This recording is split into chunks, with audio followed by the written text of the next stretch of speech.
Em 2003, os cientistas que concluíram o projeto Genoma Humano tornaram finalmente possível examinar a ancestralidade humana através de genética. Este passo gigante no conhecimento genético humano demonstrou que os seres humanos são 99,9% idênticos ao nível do DNA, evidenciando assim que não há base genética para o que popularmente se chama de raça. Assim sendo, as diferenças físicas exteriores que encontramos de região para região deste planeta, as quais são usadas como base do diferenciamento racial, não são mais do que pequenas e superficiais variações que em nada influem em aspectos como a inteligência ou o comportamento. Essas poucas diferenças que existem simplesmente refletem diferenças nos ambientes e em fatores externos e não na biologia central. No entanto, os 0,1% que nos diferenciam são justificativa suficiente para os atos de discriminação, exploração e opressão por parte dos seus perpetradores que alegam superioridade moral e intelectual em tais condutas racistas.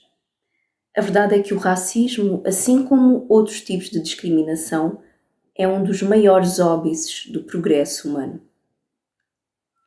Um fenómeno curioso, mas ainda pouco abordado em relação ao racismo, é o preconceito ou viés implícito. Viés implícito é uma associação feita pelo indivíduo no estado inconsciente da mente. Isso significa que o indivíduo provavelmente não tem consciência da associação tendenciosa que faz. O viés racial implícito, no caso, faz com que os indivíduos ajam inconscientemente de maneira discriminatória.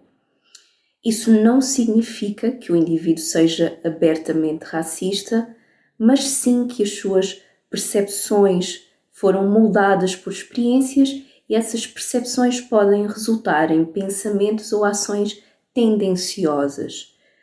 Ninguém está imune a ter pensamentos e associações inconscientes, mas tornar-se consciente desse viés racial implícito abre caminho para abordar o problema.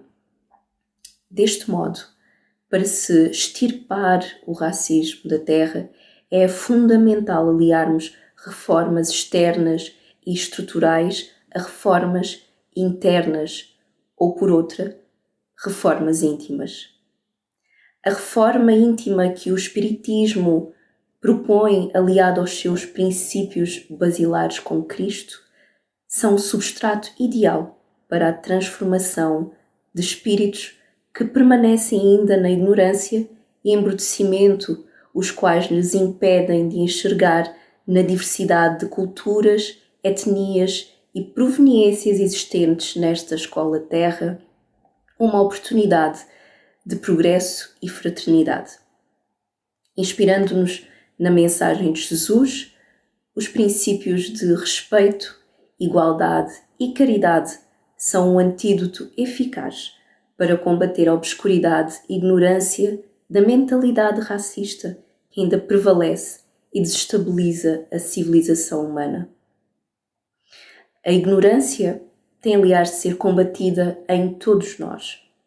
E isso deve incluir a comunidade espírita, lembrando que a doutrina é dos espíritos e não dos homens. Por tal motivo, devemos sempre discernir a mensagem do seu mensageiro e não dar aso a distorções e interpretações desacauteladas, que muitas vezes refletem posições pessoais e tendenciosas, além de preconceitos, mesmo de forma inconsciente. Devemos, para isso, pautar pelo rigor do estudo e pela caridade, abrindo a nossa mente e o nosso coração à mensagem de fraternidade e inclusão que o Espiritismo nos insta. Segundo a doutrina espírita, sabemos que o espírito é criado simples e ignorante, desprovido de sexo, raça ou religião. Sabemos que somos todos iguais perante Deus, submetidos às mesmas leis da natureza.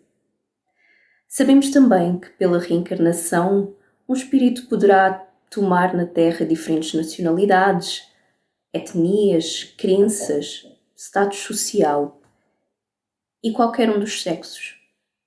Encontramos no Livro dos Espíritos e na Gênese luzes que desmistificam ideias preconceituosas e deitam por terra argumentos e ideologias discriminatórias.